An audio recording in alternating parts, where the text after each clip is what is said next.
আসসালামু আলাইকুম। রোকসানা মিনি ব্লগসে আপনাদেরকে জানাই স্বাগতম।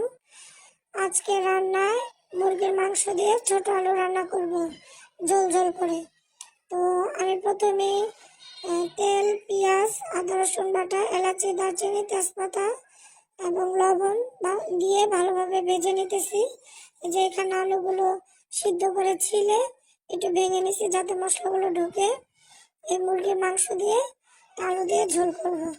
তো মশলাটা আমি ভালোভাবে ভেজে নিতেছি। আদা রসুন বাটা, এলাচি, দারচিনি, তেজপাতা এবং লবণ দিয়ে ভালোভাবে মশলাটাকে ভাজবো। ভেজে তারপরে মশলা দিব।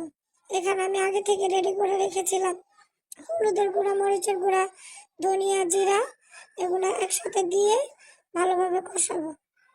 আগে পেঁয়াজটা একটু ভেজে নিই, ভাজার পরে মশলাগুলো দিব।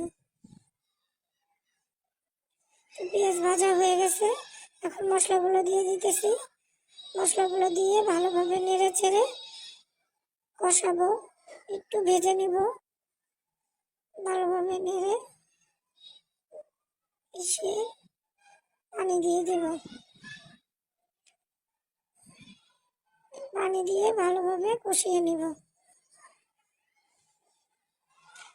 মশলা যত ভালো কষানো হবে রান্না ততই মজা। মশলাকে ভালোভাবে কষিয়ে নেড়ে চেড়ে নিতেছি।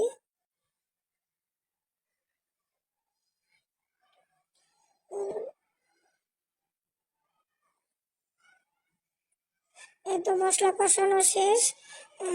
মশলা থেকে তেল ছেড়ে দিছে, তেল উপরে উঠে গেছে, তার মানে মশলা ভালোভাবে কষানো হয়ে গেছে।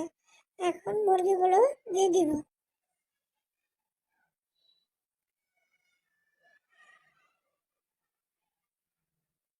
মুরগিগুলো দিয়ে দিছি।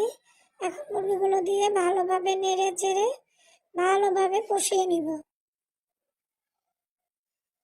মুরগির গায়ে গায়ে মশলাগুলো মিশিয়ে নিতেছি। ভালোভাবে কষিয়ে নিব। এখন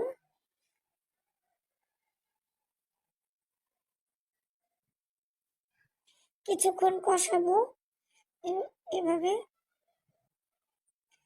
ভালোভাবে কষিয়ে নিব।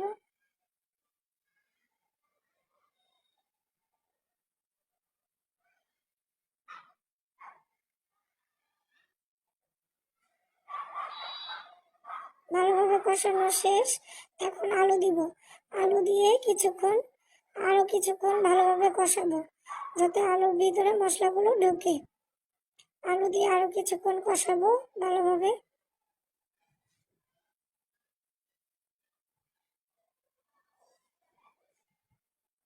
ভালোভাবে নেড়ে চেড়ে নিতেছি।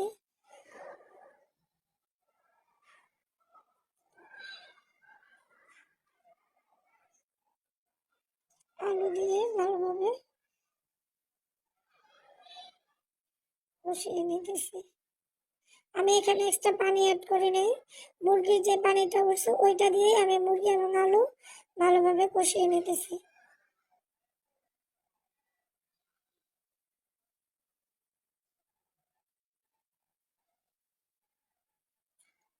কষানো হয়ে গেলে আমি এখানে কষানো হয়ে গেছে। এখন এখানে আমি পানি জল দিয়ে দিব আর কি।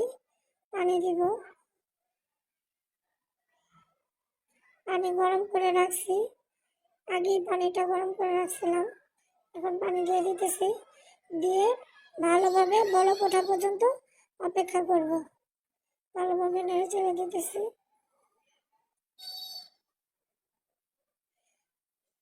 এখন কিছুক্ষণ অপেক্ষা করব ভালোভাবে বলক ওঠা পর্যন্ত। তরকারিটা একটু জলই হবে। আমার এই রান্নাটা যদি আপনাদের ভালো লেগে থাকে অবশ্যই আপনারা বাসায় ট্রাই করে দেখবেন কেমন। যদি রান্না ভালো লাগে অবশ্যই বাসায় ট্রাই করে রান্না করে দেখবেন। আর রোকসানা মিনি ব্লগস যদি আপনাদের ভালো লেগে থাকে লাইক, কমেন্ট, শেয়ার এবং ফলো দিয়ে আমার পাশে থাকবেন। বলক ওঠা পর্যন্ত অপেক্ষা করতেছি। এই তো বলক চলে আসছে।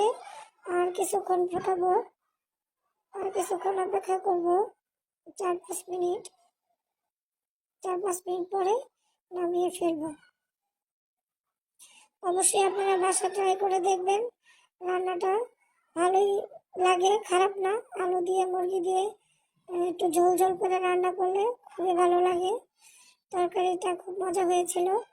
আশা করি আপনারা বাসায় ট্রাই করবেন। আজকে এই পর্যন্তই। আল্লাহ হাফেজ।